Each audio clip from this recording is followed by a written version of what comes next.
Assalamualaikum warahmatullahi wabarakatuh. Hai guys, perkenalkan kami dari kelompok 4 yang beranggotakan Iya Maulana, Celtin Dwi Salsabilah, Sofia, Siti Maryam, dan saya sendiri Salsabilah Putri Aulia. Dalam kesempatan kali ini kami akan membahas mengenai bioteknologi dalam bidang perikanan. Untuk itu simak terus ya dan pahami penjelasan dari kami. Nah, sebelum memasuki penjelasan yang lebih mendalam atau lebih kompleksnya, ada baiknya kita mengetahui dulu nih bayangan atau gambaran dari penerapan bioteknologi dalam bidang perikanan. Yang mana penerapan bioteknologi dalam bidang perikanan ini sangatlah luas, mulai dari rekayasa media budidayanya, kemudian ikan, hingga pasca panen hasil perikanannya. Pemanfaatan mikroba telah terbukti mampu mempertahankan kualitas media budidaya sehingga aman untuk digunakan sebagai media budidaya ikan. Bioteknologi memiliki cakupan manfaat yang sangat luas bagi dunia perikanan dan budidaya ikan. Dilihat dari penerapan bioteknologi dalam bidang perikanan yang sangat luas dan juga manfaatnya pada dunia perikanan dan budidaya ikan. Oleh karena itu, dibutuhkanlah pengetahuan mengenai jenis penerapan bioteknologi dalam bidang perikanan, manfaat dan dampak dari bioteknologi dalam perikanan.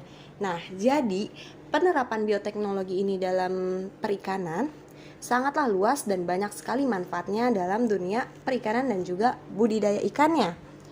Nah, masuk ke slide selanjutnya yang dimana di sini adalah paparan pembahasan yang akan kami bahas, yang dimana ada definisi bioteknologi dalam bidang perikanan.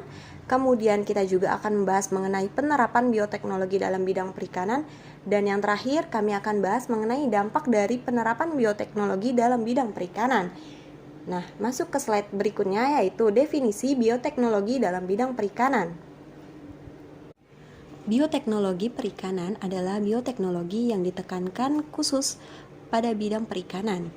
Bioteknologi telah menciptakan ikan berkarakter genetis khas yang dihasilkan melalui rekayasa gen.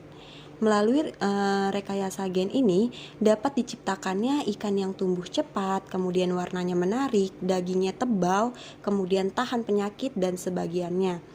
Pada tahap pasca panen hasil perikanan ini, bioteknologi mampu mengubah ikan melalui proses transformasi biologi hingga menghasilkan produk yang bermanfaat bagi kelangsungan hidup manusia. Nah, jadi bioteknologi dalam bidang perikanan ini membuat atau menciptakan ikan yang berkarakter genetis khas dengan melalui rekayasa gen. Kemudian di slide berikutnya ialah penerapan bioteknologi dalam bidang perikanan terbagi menjadi 7 bagian. Yang pertama ialah pembenihan selektif atau selective breeding. Kemudian yang kedua rekayasa kromosom. Kemudian yang ketiga seks reversal. Kemudian yang keempat hibridasi. Kemudian yang kelima teknologi transgenetik. Maaf, saya ulangi, yang kelima teknologi transgenik. Kemudian yang keenam bioteknologi pada media budidaya ikan. Dan yang ketujuh ialah bioteknologi pengolahan hasil perikanan atau BPHP. Untuk penjelasan ini akan dijelaskan oleh rekan saya. Oke, baik. Selanjutnya yaitu pembenihan selektif atau selective breeding. Selective breeding adalah riset genetik yang dominan untuk memperbaiki pertumbuhan sebagai tujuan utama baik dari seleksi famili maupun individu dengan perkawinan hanya pada ikan-ikan yang terbaik. Selective breeding ini menurut Teff tahun 1995 dapat dilakukan dengan 2 cara, yaitu seleksi individu atau massa dan seleksi famili. Yang pertama, seleksi individu. Seleksi induk atau secara individu ini disebut juga dengan seleksi massa. Seleksi massa atau individu adalah seleksi yang dilakukan dengan memilih individu-individu dengan performan yang terbaik. Seleksi individu didasarkan pada keragaman fenotip individu. Seleksi ini digunakan untuk menghasilkan individu yang memiliki fenotip terbaik. Seleksi ini merupakan teknik seleksi yang paling sederhana dengan biaya lebih murah dibandingkan dengan seleksi yang lainnya. Yang kedua ada seleksi famili. Seleksi famili adalah seleksi yang mempergunakan performance dari saudaranya, baik saudara tiri sebapak atau half sib atau saudara sekandung full sib. Seleksi famili dapat diterapkan untuk ikan jika nilai heritabilitas ikan tersebut lebih kecil atau sama dengan 0,15. Seleksi famili merupakan alternatif seleksi yang dapat dilakukan apabila pengaruh lingkungan sulit dikontrol. Dalam seleksi famili ada dua jenis seleksi, yaitu ada seleksi dalam famili, within family, dan seleksi di antara family, between family. Nah, seleksi within family sebaiknya diterapkan untuk seleksi pertumbuhan pada ikan, karena masing-masing famili dipelihara pada kolam terpisah dan ikan dengan pertumbuhan terbaik dipilih dari masing-masing famili, sehingga semua famili akan terwakili. Selanjutnya ada rekayasa kromosom. Rekayasa kromosom adalah suatu teknik untuk mengubah kromosom ikan normal diploid atau 2N hasil kontribusi 1N, set kromosom betina dan 1N jantan. Pada rekayasa kromosom, individu normal 2N dapat dibuat dengan sumber kromosom dari betina atau ginogenesis atau jantan saja atau androgenesis, serta jumlah kromosom dapat ditingkatkan menjadi poliploid atau 3N atau 4N. Nah, manipulasi kromosom pada ikan merupakan salah satu strategi yang diharapkan dapat digunakan untuk memproduksi keturunan dengan sifat unggul dan kualitas genetiknya baik, seperti memiliki pertumbuhan relatif cepat, tahan terhadap penyakit, kelangsungan hidup tinggi, toleran terhadap perubahan lingkungan, dan mudah dibudidayakan. Baik, terima kasih. Selanjutnya yaitu pembahasan mengenai sekreversal. Sekreversal sendiri yaitu suatu teknologi yang membalikkan arah perkembangan kelamin menjadi berlawanan. Cara ini dilakukan pada waktu ikan baru menetas. Gonad ikan belum berdiferensiasi secara jelas menjadi jantan atau betina tanpa merubah genotipnya. Tujuan utama dari penerapan teknik sekreversal ini adalah menghasilkan populasi monosek atau tunggal kelamin. Metode yang digunakan untuk mendapatkan atau memperoleh populasi monosek atau sekreversal ini melalui terapi hormon atau perlakuan hormon atau perlakuan kimia dan fisika selama proses pembenihan. Pada terapi hormon mempengaruhi fenotip tetapi tidak mempengaruhi genotipnya. Pada metode ini dapat diterapkan pada semua jenis ikan, apapun jenis kromosom seknya. Hormon biasanya diberikan pada awal kehidupan ikan. Pada metode ini memiliki kelebihan utama yaitu sederhana. Pada slide selanjutnya yaitu membahas tentang hibridisasi. Hibridisasi adalah perkawinan silang antara dua individu yang berbeda untuk mendapatkan keturunan yang lebih baik.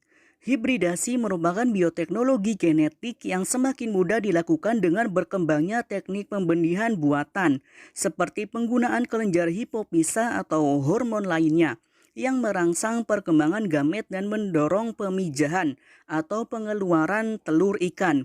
Hibridisasi pada ikan dapat dilakukan antara ras dalam satu spesies, antara spesies dalam satu genus, dan antara genus dalam satu famili atau berbeda famili. Tujuan dari hibridisasi yaitu untuk menambah keragaman genetik melalui proses pengkombinasian genetik dari ketua yang berbeda genotipnya. Pada slide selanjutnya yaitu membahas tentang teknologi transgenik, di mana prinsip teknologi transgenik ini yaitu perubahan secara buatan pada genom akibat penambahan atau pengurangan ataupun perubahan susunan asli secara rekombinan DNA dengan cara memindahkan satu atau beberapa gen dalam potongan DNA asing yang menyandikan sifat tertentu dari suatu organisme ke dalam organisme lainnya. Aplikasi dan hasil yang telah dicapai untuk menghasilkan produk ikan transgenik yang lebih cepat tumbuh, tahan terhadap penyakit, mempunyai kisaran terhadap lingkungan yang luas. Seperti yang pertama yaitu transgenik pada laju pertumbuhan dan konversi pakan. Yang kedua, transgenik pada kontrol penyakit. Dan yang ketiga yaitu ada transgenik pada toleransi lingkungan. Yang pertama yaitu ada transgenik pada laju pertumbuhan dan konversi pakan. Pertumbuhan merupakan suatu proses biologi yang sangat kompleks. Terjadi apabila terdapat kelebihan energi dan materi yang berasal dari pakan yang dikonsumsi. Teknologi manipulasi gen untuk meningkatkan laju pertumbuhan dan efisiensi konversi pakan ikan. Potensial untuk diaplikasikan dalam industri perikanan. Transfer gen pada ikan biasanya mencakup gen yang menghasilkan hormon pertumbuhan dan hal ini telah dibuktikan dengan peningkatan tingkat pertumbuhan yang tinggi. Efek dramatis terhadap pertumbuhan telah dihasilkan melalui injeksi gen hormon pertumbuhan atau growth hormone. Oke, selanjutnya kita akan membahas mengenai transgenik pada kontrol penyakit. Pada pengendalian penyakit, teknologi transgenik atau DNA rekombinan telah memberikan pengaruh dalam mengontrol penyakit pada ikan-ikan dengan hasil rekombinasi beberapa vaksin secara viral. Dasar genetik dari pertahanan stres pada organisme air itu pada dasarnya sama. Namun demikian, ikan mempunyai ciri-ciri spesifik untuk meningkatkan ketahanannya terhadap stres yang secara genetik dapat diidentifikasi. Beberapa hasil penelitian telah berhasil mengidentifikasi lisozim pada ikan trout, yang ternyata 15 kali lebih aktif dibandingkan pada ikan salmon Atlantik. Kemudian pada salah satu penelitian, transfer gen Cecropin B telah berhasil meningkatkan ketahanan terhadap penyakit bakteri pada ikan snail catfish. Kemudian pada ikan mas, peningkatan ketahanan terhadap penyakit telah dilakukan melalui insersi human interferon gen. Dengan demikian, penerapan teknologi transgenik dimungkinkan untuk mengkonversi resistensi penyakit pada sebagian spesies ikan. Hal ini dapat ditingkatkan melalui manipulasi secara langsung pada sistem kekebalan ikan. Selanjutnya yaitu transgenik pada toleransi lingkungan. Sejumlah spesies ikan-ikan Tolestei Arktik dan Antartik dapat bertahan hidup dalam kondisi yang sangat dingin karena kemampuannya secara genetis untuk menghasilkan protein anti beku atau anti-freeze protein atau yang bisa dikenal dengan AFP. Pada suatu penelitian, gen yang mengontrol sintesis dan sekresi dari protein AFP telah diisolasi dan dikloning dari spesies yang berbeda. Selanjutnya, gen yang mengkode AFP ini telah sukses ditransfer ke dalam ikan salmon Atlantik. Nah, jika ikan-ikan tersebut mampu hidup pada keadaan ekstrim yang secara genetik dibutuhkan, hal ini dapat diikuti dengan isolasi beberapa kode gen yang mampu beradaptasi pada kisaran lingkungan yang luas pada sejumlah ikan-ikan yang bernilai ekonomis penting. Selanjutnya, kita akan membahas tentang bioteknologi pada media budidaya ikan. Pada media budidaya ikan, kualitas air sebagai tempat hidup merupakan aspek utama yang mendukung keberhasilan aquaculture. Pada aspek tersebut, mikroorganisme memegang peranan yang sangat vital. Mikroorganisme mempunyai peranan khusus dalam kinerja hasil dari bioteknologi perikanan itu sendiri. Beberapa peran mikroorganisme yang banyak dipelajari pada hal ini adalah bioremediasi dan biokontrol. Oke, pertama-tama kita akan membahas tentang bioremediasi. Bioremediasi didefinisikan sebagai proses penguraian limbah organik atau polutan secara biologi dalam kondisi terkendali. Penguraian senyawa kontaminan tersebut melibatkan mikroorganisme seperti bakteri, hamir, alga, dan juga fungi. Perbaikan kualitas air seperti penurunan kandungan amonia dan nitrit dapat dilakukan dengan memanfaatkan kemampuan mikroorganisme yang dikenal sebagai bioremediasi. Salah satu metode yang banyak digunakan untuk memperbaiki kualitas air adalah dengan mengalirkan air bekas budidaya ke bak pengolah limbah.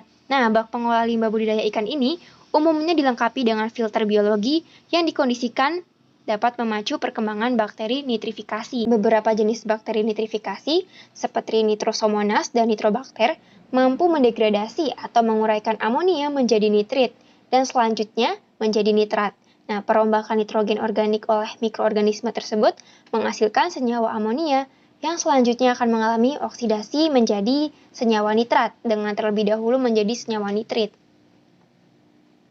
Kemampuan bakteri nitrifikasi dalam mengoksidasi senyawa amonia dan nitrit yang bersifat toksik bagi organisme akuatik mengatasi dampak negatif dari amonia dan nitrit pada habitat perairan. Pada sistem budidaya ikan yang secara intensif, Penggunaan pakan buatan dengan kandungan protein tinggi beresiko meningkatkan kandungan amonia dan nitrit yang berdampak pada pertumbuhan ikan yang lambat dan seringkali menyebabkan kematian. Materi selanjutnya akan dijelaskan oleh rekan saya yaitu Sofia. Baik, selanjutnya kita akan membahas mengenai biokontrol atau pengendalian hayati, di mana pengendalian hayati atau biokontrol ini pada dasarnya adalah usaha untuk memanfaatkan dan menggunakan musuh alami sebagai pengendali populasi hama yang merugikan. Nah, musuh alami dalam fungsinya sebagai pengendali hama ini bekerja secara selektif tergantung dari kepadatan di lingkungan tersebut, sehingga keefektifannya ini ditentukan pula oleh kehidupan dan perkembangan hama yang bersangkutan. Ketersediaan lingkungan yang cocok bagi perkembangan musuh alami ini merupakan prasyarat akan keberhasilan dari pengendalian hayati. Nah, proses pengendalian hayati ini pada dasarnya mengacu pada ekologi alami, sehingga untuk menciptakan lingkungan yang sesuai untuk pertumbuhan musuh alami tersebut harus dilakukan rekayasa lingkungan, seperti manipulasi suhu dan nutrisi bak atau kolam, sehingga sistem akukultur ini dapat terus berlanjut. Nah, penambahan bahan organik atau sumber karbon melalui pemupukan kolam dengan pupuk organik atau pupuk hayati merupakan upaya untuk memacu perkembangan mikroba antagonistik terhadap patogen. Kesehatan ikan baik di kolam budidaya maupun di perairan alami ini sangat tergantung pada tingkat resisten alamiah terhadap serangan mikroorganisme dan keseimbangan biologis antara mikroorganisme yang menguntungkan dengan mikroorganisme yang merugikan di ekosistem tersebut. Jadi dapat diartikan bahwa keberadaan mikroba positif dan mikroba negatif di lingkungan akuatik ini secara langsung dapat berdampak atau dapat berpengaruh pada pertumbuhan ikan. Nah, selanjutnya yaitu bioteknologi pengolahan hasil perikanan atau BPHP. Nah, BPHP ini merupakan salah satu teknologi untuk mengolah hasil perikanan menggunakan jasa makhluk hidup, yaitu mikroba. Nah, salah satu sifat mikroba yang menjadi dasar penggunaan BPHP adalah kemampuannya merombak senyawa kompleks menjadi senyawa yang lebih sederhana, sehingga dihasilkan pangan berbentuk padat, semi padat, dan cair. Nah, mikroba ini memiliki kemampuan merombak senyawa kompleks seperti protein, lemak, dan karbohidrat menjadi senyawa yang lebih sederhana, yaitu asam amino, asam lemak, dan glukosa. Perombakan demikian telah merombak hasil perikanan menjadi pangan yang aman dikonsumsi manusia, seperti produk yang telah dihasilkan masyarakat itu melalui penerapan bioteknologi perikanan, antara lain itu seperti kecap ikan, bekasem, bekasang, terasi, dan juga ada silase. Nah, selanjutnya yaitu dampak dari penerapan bioteknologi dalam bidang perikanan, di mana dampaknya ini merupakan dampak yang positif di mana dampak adanya dari penerapan bioteknologi dalam bidang perikanan ini sangat luas, mulai dari rekayasa media budidaya ikan, hingga pasca panen hasil dari perikanan. Nah, pemanfaatan mikroba telah terbukti mampu mempertahankan kualitas media budidaya sehingga aman untuk digunakan sebagai media budidaya ikan. Nah, bioteknologi telah menciptakan ikan yang berkarakter genetis yang khas yang dihasilkan melalui rekayasa gen. Nah, melalui rekayasa gen ini dapat diciptakan ikan yang tumbuh cepat, warnanya menarik, dagingnya tebal, tahan penyakit, dan sebagainya. Nah, demikianlah presentasi dari kelompok kami. Kurang dan lebihnya mohon maaf. Terima kasih. Wassalamualaikum warahmatullahi wabarakatuh.